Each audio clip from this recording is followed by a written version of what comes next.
There's a specific feeling that comes with driving a new car off the lot.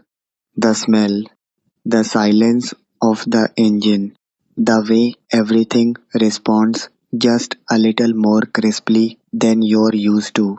And underneath all of that, something that feels a lot like arrival, like you've crossed a threshold into a slightly better version of your life. It's a genuinely good feeling, and that's not being dismissed here. But here's the thing worth sitting with.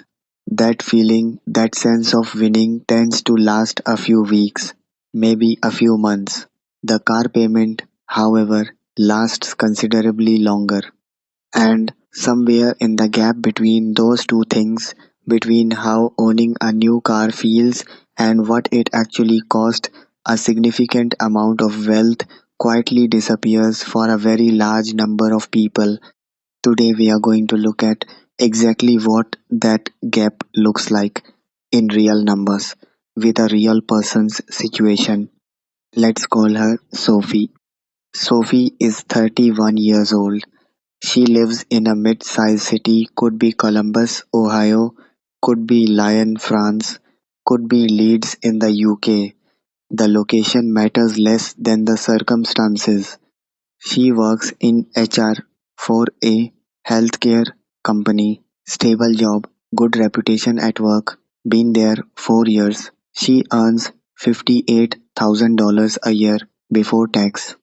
After federal and state deductions, her take home pay is roughly $3,600 a month. Sophie has been driving the same car for 6 years, a 2017 compact sedan she bought used. It runs fine. It gets her where she needs to go, but it has 94,000 miles on it. The air conditioning took a small repair last summer. One of the sensors keeps triggering a dashboard light that her mechanic says isn't critical but looks slightly alarming. And slowly, without Sophie making any single dramatic decision, the idea started forming that maybe it was time for something newer. Her colleague bought a new car last year and seemed genuinely happy with it. The dealership she drove past on her commute was running a promotion, and the monthly payment they quoted her $389 per month didn't sound unreasonable for someone earning what she earns. So Sophie went in on a Saturday. She test drove a 2024 compact SUV and she drove it home that afternoon. Here's what the next 5 years actually look like. The car Sophie bought has a sticker price of $29,500. She put $2,000 down, money she had saved over the past several months. The remaining $27,500 was financed over 60 months at an interest rate of 8.4%, which is roughly the average new car loan rate in the United States right now.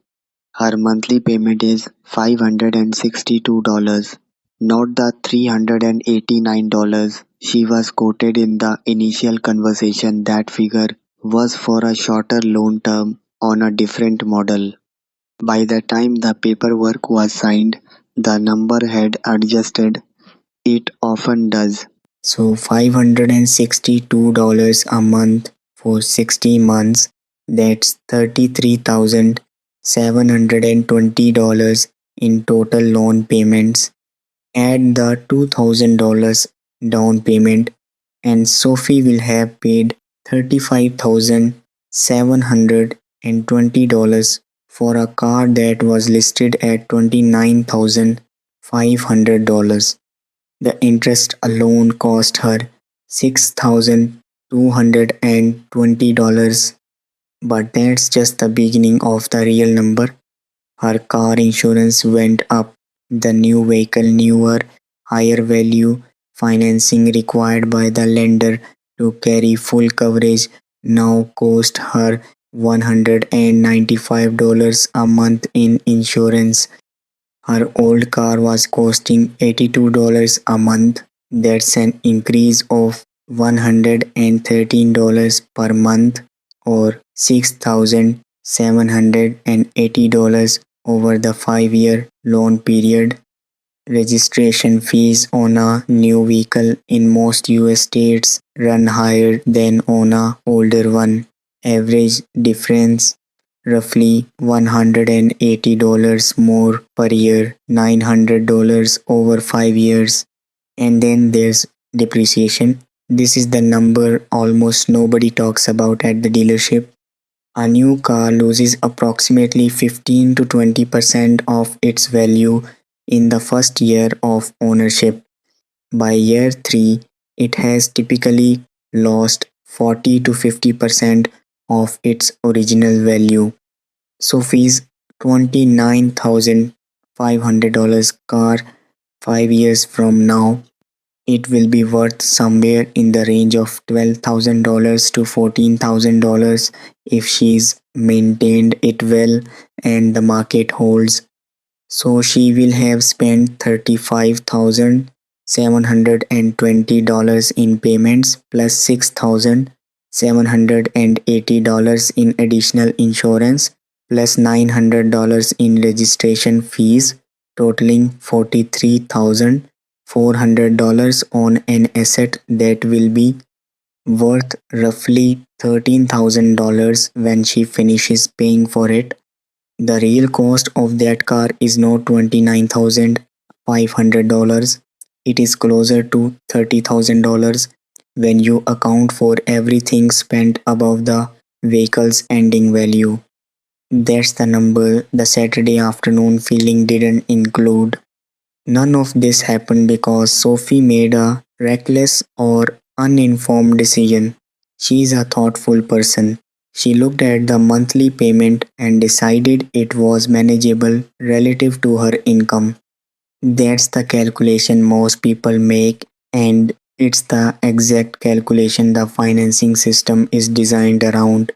Car dealerships and lenders don't sell you a car, they sell you a monthly payment.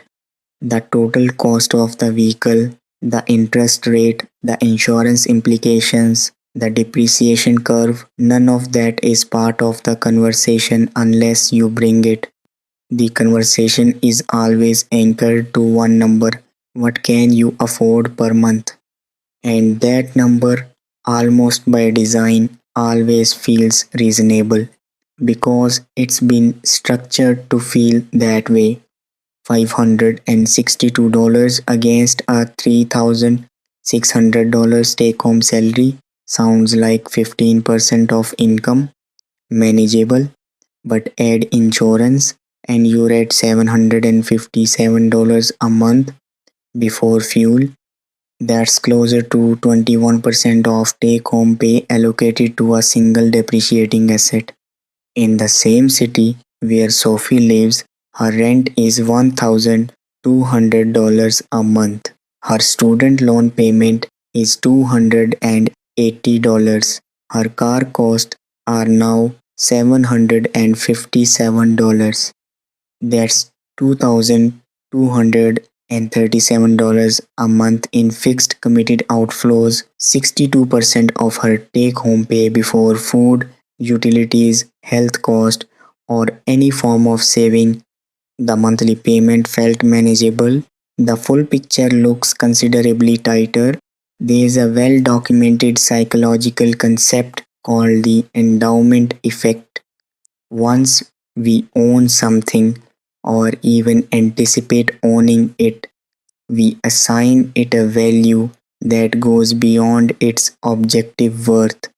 The new car stopped being a financial decision the moment Sophie sat in the driver's seat during the test drive.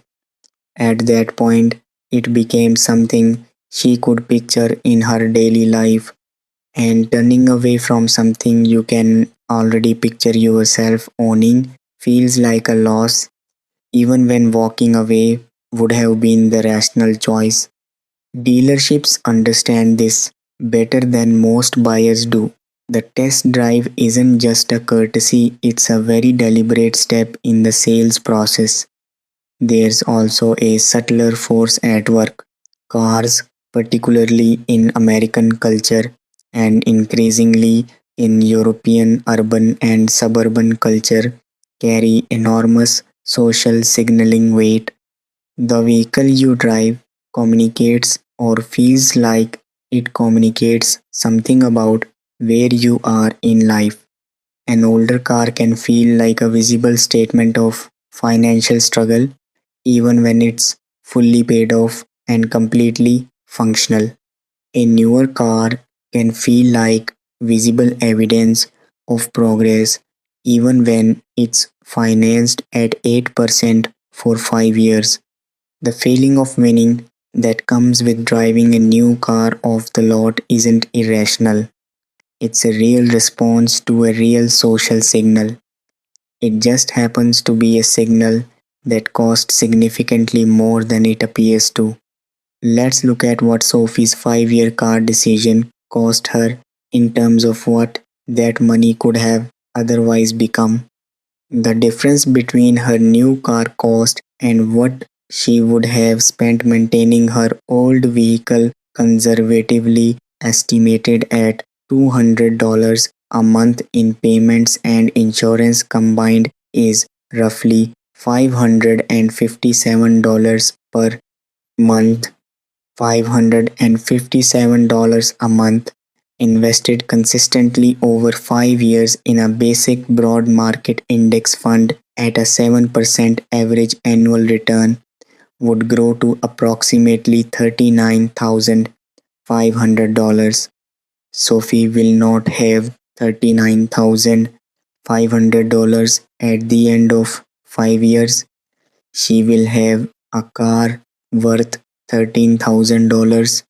The gap between those two outcomes, $39,500 in assets versus $13,000 in a depreciating vehicle, is roughly $26,500. That's not a trivial number for someone at her income level. That's a meaningful down payment on property. That's a substantial emergency fund. That's years of compound growth starting earlier than it otherwise would. She won't feel that gap on any given Tuesday. It won't show up as a single painful moment. It will just quietly be absent when she looks for it later. People who consistently build wealth at average or above average incomes tend to have a particular relationship with car ownership that differs from the cultural default. They tend to view a car as a transportation cost rather than a reflection of financial status. The question they ask isn't, "What does this car say about where I am?" but "What does this car cost relative to what it provides?" They also tend to be specifically aware of the new car depreciation window, that steep first year drop, and choose to let someone else absorb it. Buying a vehicle that is 2 to 3 years old with reasonable mileage in a reliable model, you can deliver 80 to 90% of the functional value of a new car at 60 to 70% of the price without the steepest part of the depreciation curve ahead of you. They tend to separate the emotional experience of a car purchase from the financial decision. They might still choose a car they genuinely like. Comfort and reliability are legitimate considerations, but they make that choice after the numbers, not inside the test drive. And perhaps most importantly, they tend to evaluate a car purchase the same way they evaluate any other major expenditure, by asking what that money could otherwise become, not as a form of deprivation, but as a form of honest accounting. The car they drive doesn't say less about them. It says something different, something that isn't visible on the road but shows up clearly in a balance sheet. Sophie's story isn't a cautionary tale in the dramatic sense. She didn't make a catastrophic mistake. She made the decision that most people in her situation make, the one that felt proportionate, reasonable, and honestly deserved. The problem isn't the feeling. The problem is that the feeling comes packaged with a financial structure most people don't fully see until after they've signed. A new car does feel like winning. That part is real. The math, however, is indifferent to how things feel. And the distance between those two things, between the feeling and the math, is exactly where the financial gap for most middle income earners quietly opens up and stays open for years at a time. That's worth knowing before the next Saturday afternoon at a dealership. If you like the video, don't forget to like and share it. If you are new to this channel, then be sure to subscribe to the channel so that you get the video first. Thanks. Remember me in your prayers.